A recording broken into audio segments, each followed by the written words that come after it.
What is good, YouTube? Welcome back to the channel. If you're new, make sure you subscribe. If you enjoyed the video, make sure you leave a like. Oh, I got a good one for y'all, man. Today, we're going to be taking a look at the SH Figuarts Bardock. I ain't even finna cap. This ain't even a figure I planned on getting originally for my collection. I had actually went online on Barnes & Noble on their site. I had went and checked to see what Figuarts in stock. I do that every now and then to see what they got. And wouldn't you know it, they ended up having this in stock at a store near me. And as y'all seen in my previous video, we went on a hunt for it. I found it, and here we are now. So with that being said, if you do enjoy the video, make sure you leave a like. Let's get into it. And boom, here he is on the outside of the box. Now I'm gonna keep it short and simple for the simple fact that really ain't much to go over. It's pretty much the same as any other Figuarts box. As far as on the left side of the box, we get SH Figuarts Bardock. On the right side of the box, we do get a product image of the figure itself, which again, I love how Tamashi be doing that. Instead of using the image ripped straight off Google, you get your quality control sticker, which is super small compared to the older one. You get your logos down at the bottom. Coming into the sides, you really don't get nothing new. It's the same thing as any other Figuarts box. Although I ain't even finna lie, I do like the side of this box. I don't know why. I don't know if it's that blood red or what it is, but I think it do look live on the side of this box. Coming into the back of the box, we do have some poses of the figure itself. Got all of your product information on the back as well as some warnings. You can see what I paid for it. So if you are looking to get this thing, they do have it at Barnes & Noble for that much. I think it was like $58 after tax. But yeah, man, that's the outside of the box. Ain't too much new going on. Pretty much the same as any other Figuarts box. I do like that blood red. It definitely mixes well, especially for the simple fact it matches his bandana. But nonetheless, let's get this figure out and look into the accessories. Here we are jumping into accessories, and I ain't even gonna cut. Y'all let me know down in the comments if I'm tripping or not. Is this supposed to be the Bardock from the manga or Bardock from the anime? Because I know Figuarts definitely be doing that sometimes. Some of their figures be modeled to be pushed closer to certain things, whether it's the anime or closer to the manga. Y'all let me know, because to me, these faces look like Bardock, but they look like Bardock from the manga. They don't look too much like the anime version of Bardock to me. That's just my personal opinion. Y'all let me know down in the comments if I'm tripping or not. But let's get into the accessories, man. The first thing we will jump into is this energy effect. Now, I'm pretty sure this is the same effect he used while he was fighting Frieza.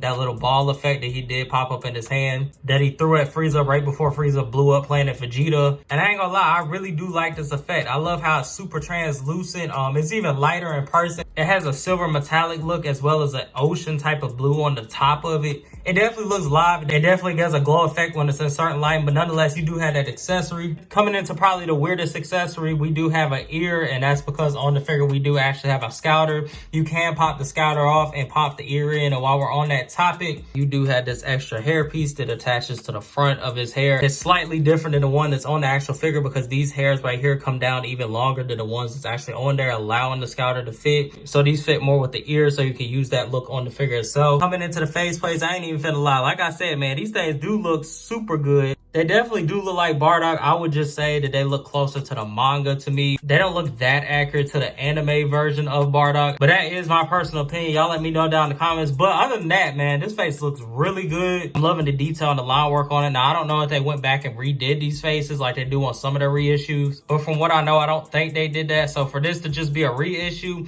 it definitely looks good to this day. Coming into the second face we do have a teeth gritting face, and you pretty much get these on any SH Figuarts at this point. Just like the other face, it looks super good. I'm loving the detail that they did do in there. And even if you take a look closer at the mouth right there, you can even see the smirk is actually printed in and has color to it, as well as the teeth itself actually have lines instead of it just being a line across it. So it definitely is super detailed. It looks really good, but nonetheless, you do have that teeth gritting option. Coming into the last face, we do get a typical yellow face. And again, I don't have much else to say any different than the other faces. It looks super good. I'm really liking what they did. And this would be the face that I say definitely looks closest to the anime compared to any of the other faces. I can definitely see Bardock in this one for sure. But yeah, man, it does look super good. You nonetheless do have that yellow face option. Coming to the last part of the accessories, we do get the typical gripping hands. Now, we do get another gripping hand. I'm gonna get to it in a second. But these are typical gripper hands or blast effect hands that you see on pretty much any Figuarts at this point. But this blast hand, as you've seen, it did look very close to the other ones. But as you can see, this does have a hole in it. That is for the actual blast effect itself. As you can see, you can plug it in like that, and it does actually float above the hand. So when you do have it like that, it does look exactly how it did when he was in that battle with Frieza, which is definitely cool. I love when they add stuff like this, but nonetheless, you do have that option. And the last thing we do get is typical blast hands. I'm not gonna take too much with this for the simple fact that, I mean, we see this with every single Figuarts. They're just literally regular key blast hands. Ain't nothing too special, but you do have that option nonetheless. And yeah, man, that'll pretty much do it for the accessories. Now, I ain't gonna lie, if I had to rank the accessories on a scale, I would definitely give them a 10 out of 10. All the faces are printed perfectly. They look super good. I love the energy effect as well as the actual hand that it plugs into, so it actually looks like it's floating above the hand and not just sitting in the hand. But that definitely looks good. I'm loving all the faces. Even though I feel like they're closer to the manga, they still look really good. They're printed well. They're painted perfectly. And yeah, man, I don't have much else to say about it. Like I said, I got the accessories a 10 out of 10. With that being said, let's get into the figure. Here we are jumping straight into the figure. Now, I ain't even finna lie to y'all, bro. This don't look good. I ain't finna cap. I never even planned on getting this figure. I do like Bardock as a character, but it wasn't something that I was like, okay, I need to get it like right now. It wasn't something like that, like in my list that I got of figures right now. But I ain't gonna lie, I'm kind of glad I picked it up because it don't look good. I ain't finna lie to you. I'm really liking the detail on this thing. Even the simple stuff that Tamashii do, like the gloss on the actual armor itself, it just make it stand out that much more when you see the flatter parts of the armor. Like, it makes sense for that area to be glossy and it had this flat as that would be his pants. It be the little details like that, bro. But yeah, looking at a distance, this thing is looking good. I ain't finna lie to you. Now, coming in for a closer look, now I ain't gonna lie, like I said, it definitely looks closer to, I would say, the manga than the anime. Y'all let me know down in the comments if I'm tweaking or not. But yeah, man, this thing is looking really good from head to toe. Tamashii really went crazy with the paint on this thing. I ain't even finna lie to you. I ain't even finna lie. The bot said from Vietnam, so I got worried for the simple fact that everybody knows that's where the full power and then the trunks came from. That had horrible QC. So as soon as I seen that on the box, I was like, oh yeah, oh no, we're gonna have a problem when I bust this thing out. But turns out, this don't look good. I ain't finna lie. Look at it, man. As I said, they did the gloss even on the boots. The paint is perfect. There's no paint marks or scuffs anywhere on the figure, even coming in on the back. As you can see, look at that tail, man. I love the sculpt on that tail. And like I said, even all that painted detail, like it makes the tail look that much more real. It just sticks out to the eye paws when you have that extra detail in there like that. And then as you can see, even the black on the back of the armor does have that gloss to it. It looks really good. You can see the sculpted bandana right there, painted in that nice dark blood red. As you can see, he does have the sculpted muscle definition, man. This thing just looks crazy. I ain't finna lie to you. But yeah, man, paint detail, definitely giving it a 10 out of 10. With that being said, let's get into the articulation. Before I even jump into the articulation, I did want to talk about something real quick. The actual hairpiece on the front of here is actually really loose. Like, the fitment is not tight at all. I don't know why mine's so loose. I don't know if it's just on my copy of this figure, which is possible, but it is nonetheless super loose. As you can see, like, I can literally just pop it off. Let's go ahead and pull this off the actual figure itself. I'm pretty sure that this body would pretty much be utilizing the same exact body as the Vegeta, because that would just make way more sense. Obviously it's just upscale, but pretty much I would guess that it's the same exact body as a 2.0 Vegeta. But with that being said, getting into the head, we do have about that much up, which is actually horrible. It don't really look up at all, which is actually crazy because I thought it would look up at least some. Coming down, you do have a lot. Looking down, now coming into the actual torso itself, you do have about that much going over, which is actually really good. And I ain't gonna lie, this kind of confirmed what I just said. It pretty much is utilizing the Vegeta body, because that's that same type of gap you get in that Trunks and Vegeta body, bro. So you do have that ugly gap in the back when you push it over about that much.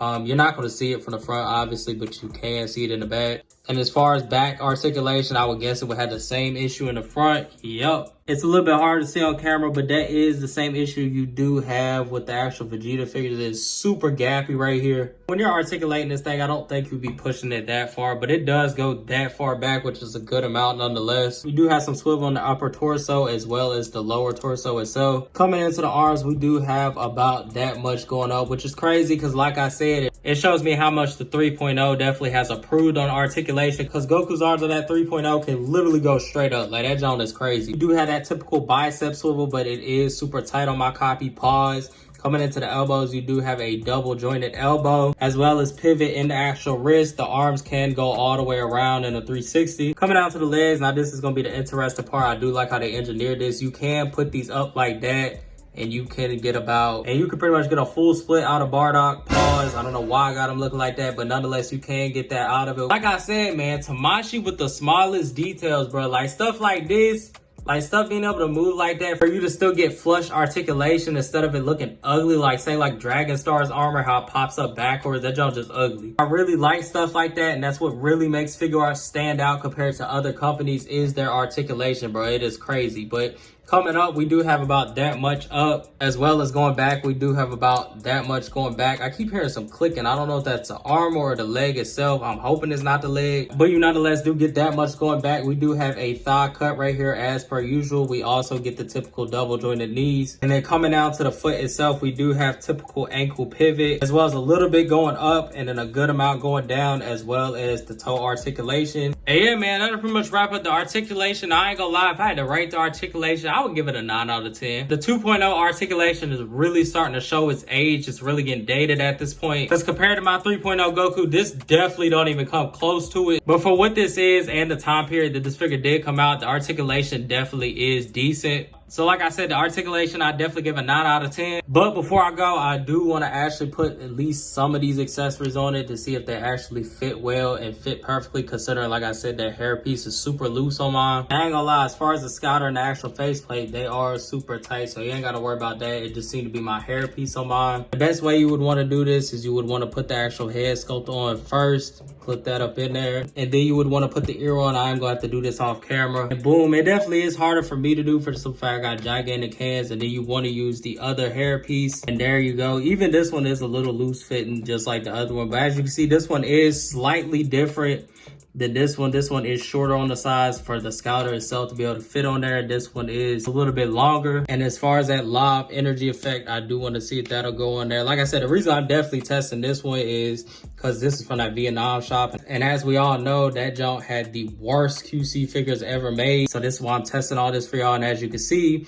it definitely clips in there, and then we could put that actual energy effect. And boom, as you can see, it does look super good. Now, before we do go, I do want to compare it to obviously his son right there, which nonetheless is Goku. And we can throw Vegeta as well. Now, don't even mind how they look right now. I'm in the middle of making a whole entire display. But yeah, man, I ain't gonna lie, I definitely think it scales perfectly. I would say he's supposed to be the exact same height as Goku. And as you can see, he definitely scales perfectly. Even his body mass, I feel like is accurate too. He is a little bit bigger than Goku, and which I think that is perfectly accurate. Another thing I just noticed, bro, is this is a whole different hair sculpt. I thought this joint was the same sculpt as the Goku one, but the whole time it's a completely different brand new hair sculpt, which is definitely live. But yeah, man, as you can see, it definitely scales perfectly with all the rest of your Figuarts. And with that being said, man, if I had to rank this thing overall, I definitely would give it a 10 out of 10. Even though I think it's closer to the manga look of Bardock, it definitely still looks really good. The paint detail is perfect. The sculpt is perfect. The only negative I would have is articulation. But like I said, man, for the time period this came out, it definitely is good for what it is. And with that being said, if y'all looking to pick one of these up, I would 100% definitely recommend it. It is a great figure. Y'all let me know what y'all think about down in the comments. If you enjoyed the video, make sure you leave a like. Make sure you subscribe. Till then, I'm out. Stay tuned.